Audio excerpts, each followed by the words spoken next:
Hello. So let's start our discussion today.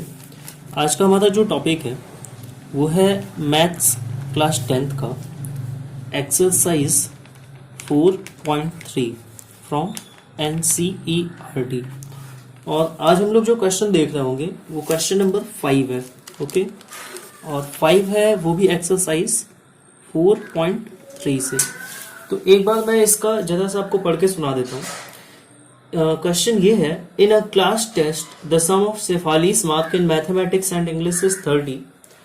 Had she got 2 marks more in mathematics and 3 marks less in English, the product of their marks would have been 210. Find her marks in the 2 subjects. Okay, तो ये कहा गया कि एक class test हुआ जिसमें एक शेफाली है, शेफाली नाम की स्टूडेंट है, और उसके जो मार्क्स है मैथ्स प्लस इंग्लिश में, मैथ्स में प्लस इंग्लिश में, दैट इज 30।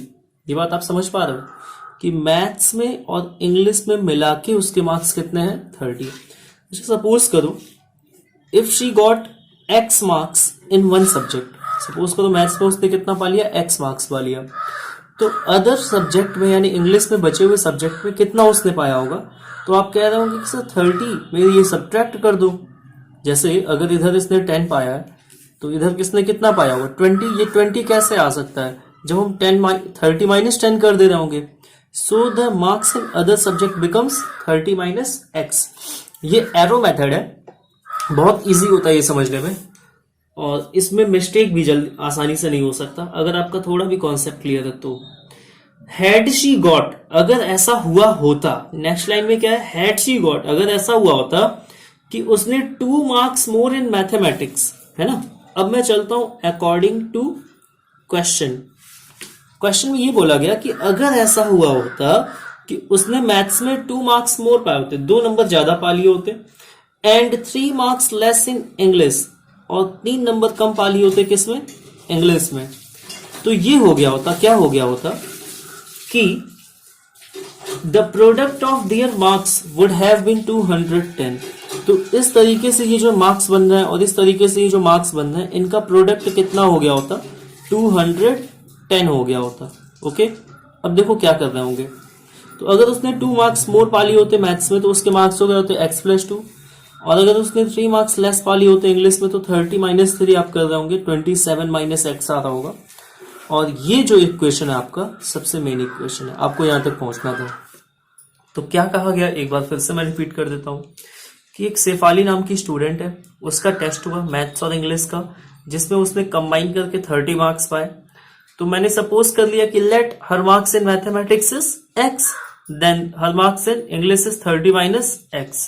और अकॉर्डिंग टू क्वेश्चन, क्वेश्चन की नेक्स्ट लाइन में ये रिटर्न है कि अगर ऐसा हुआ होता कि 2 marks मोर मिले होते मैथ्स में और 3 marks लेस मिले होते इंग्लिश में, तो इस तरह उसके जो न्यू मार्क्स का प्रोडक्ट होता वो होता 210।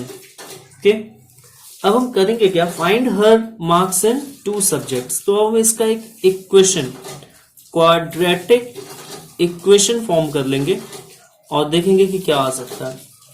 तो लेट्स मल्टीप्लाई, 27 का x में मल्टीप्लाई होगा 27x, x का x में मल्टीप्लाई होगा x², 27 का 2 में मल्टीप्लाई होगा 54, और -2 का मल्टीप्लाई होगा x में -2x is equal to 210।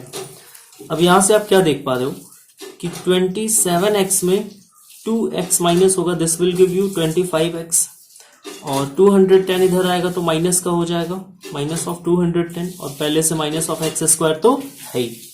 This will give you minus of x², minus of 25x and minus of 156, क्योंकि जब इन दोनों को आप ऑपरेट कर रहे होंगे तो -156 मिल रहा होगा। तो क्या करते हैं, इसको मल्टीप्लाई कर देते हैं, मल्टीप्लाई इक्वेशन है ना, अबव इक्वेशन बाई -1 से आप मल्टीप्लाई कर दो, this will give you plus of x² plus of 25x and plus of 156। Okay, sorry, अब आपको दिख रहा होगा। तो इस इक्वेशन को अब आपको सॉल्व करना है, किस इक्वेशन को? x² प्लस ऑफ 25x और plus of 156 is equal to 0। तो क्या कर रहे होते हैं, इसका कंपैरिजन करते हैं ax square plus bx plus c is equal to 0 से।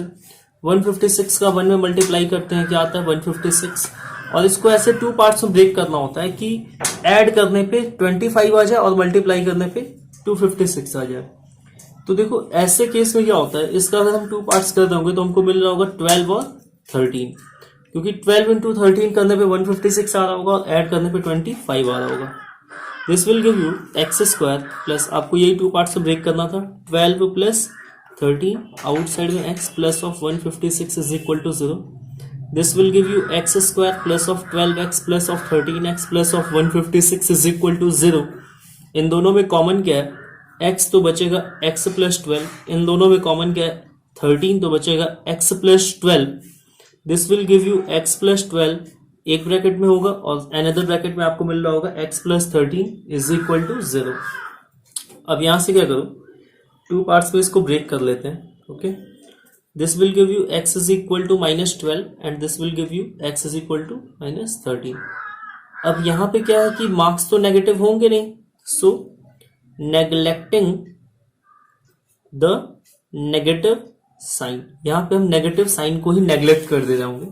This will become x is equal to 12 and this will become x is equal to 13 marks and 12 marks. अब देखो हमारे पास ऑप्शन क्या है कि जैसे सपोज करो हमने कहा था कि बोथ, यहां पे देख लो एक बार कि बोथ सब्जेक्ट में जो मिला के है वो 30 मार्क्स है। तो इफ सपोज करो आपने मैथ्स ले रखा है और क्या ले रखा है, इंग्लिश ले रखा है, तो suppose she got x marks in maths, okay, then x की वैल्यू तो यहाँ पे क्या रखी है 12, she got 12 marks in maths, तो रिमेनिंग मार्क्स कितने हो जाएंगे, आप कहोगे सर ये हो जाना चाहिए 30 माइनस 12, तो ये आपका आ जाएगा 18, ओके 18। और सेकंड ऑप्शन क्या है कि अगर आप इसको लेते हो, if you are taking x is equal to 13, तो फिर वही आपके पास दो बातें हैं, एक है maths and another is English. If she got 13 marks in maths then she got 17 marks in English. This is your answer.